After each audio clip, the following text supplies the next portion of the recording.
Hey everybody, yep, I'm Dillon Horger and I am the Director of Animal Care at the Austin Zoo, and I've only been here since early July. But before that, over the last 20 years or so, I have worked for or consulted at around a dozen zoos in the US and abroad. You can see that map there.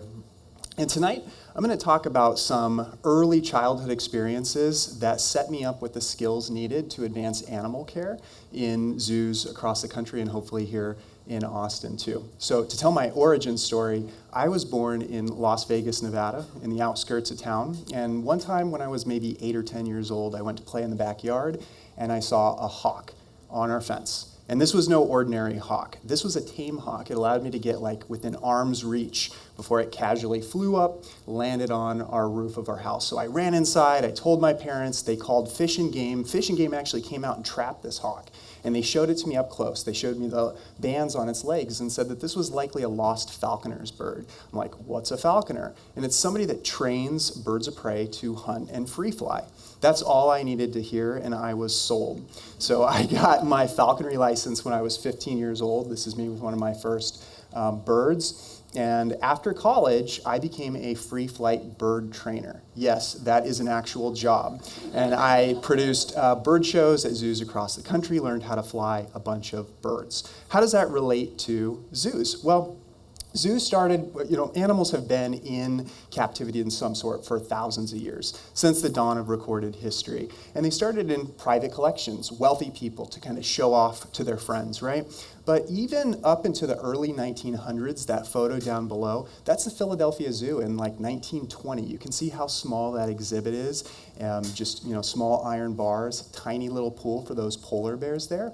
But around that same time, some forward-thinking zoos in Europe actually designed this thing called a panoramic zoo concept. And what they did was they tried to parallel these animals' natural habitats in a zoo format. And they, instead of using bars and fences to keep the zoos and people separated, they used moats. And it was really popular with zoo guests, but also an unintended side effect was that they saw the animals started behaving more like their natural counterparts, which was a big win. Now, if you go to zoos anywhere across the world, you'll see huge exhibits like this elephant exhibit at North Carolina Zoo. And even zoos that don't have a lot of real estate, like Philadelphia Zoo here, we've come up with really creative ways to expand an animal's natural habitat, like this trail system for tigers there.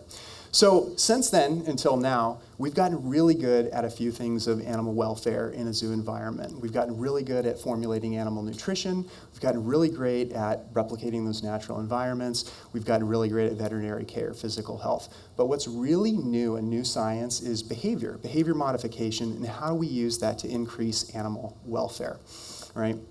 So when most people think about animal training, behavior modification, what comes to mind are aversive training methods that force or coerce animals to do things that we want, like choke collars, whips and chairs for lion tamer, bits and spurs and bridles for horses, right? But imagine trying to use those tools with a free flight bird. It's just not going to work. Look off in the distance in this video here. There is a red-tailed hawk flying to, that's a family outing with me and my kids and wife, flying to my wife's glove there, right? From way off in those trees in the distance. Red-tailed hawk, by the way, the bird that inspired my career in zoos. So imagine trying to force that bird to do that.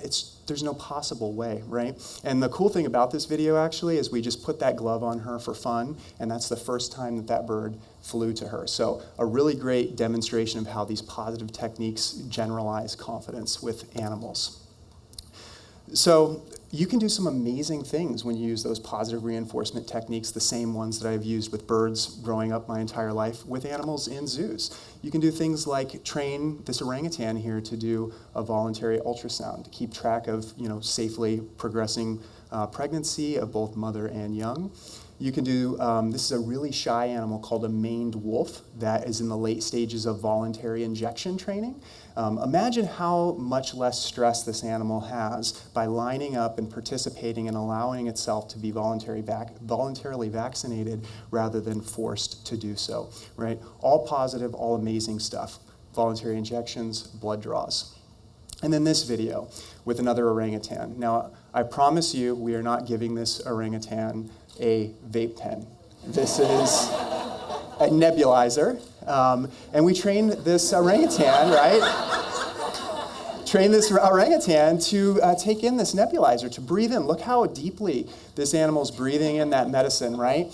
How can you force that in an orangutan? So you can do some really amazing stuff. People ask me all the time, how do you train this, even when they understand the concept of positive reinforcement? Well, a while back, I took this video, actually, and you can see the positive reinforcement in the way of a little biscuit and juice. But this next video is a wild pigeon that I just happened to be walking around, and it looked like it wanted to fly up to me because it was by a duck feeder and wanted some food. And I just took my phone out and filmed it, and sure enough, it flew up to my hand, right? And that's not unique. People, seagulls, right? Annoying seagulls, pigeons, maybe monkeys in Southeast Asia. It's not uncommon to see wild animals have no fear of people, right? But why is that? Why is it that some of these wild animals have less fear and are tamer than animals in zoos sometimes, or even our own homes? Well, the difference is that those wild animals have choice and control over their environment. And when you focus on choice and control and the positive techniques that I've used to train birds my entire life, you can do some really amazing things. Thanks, everybody.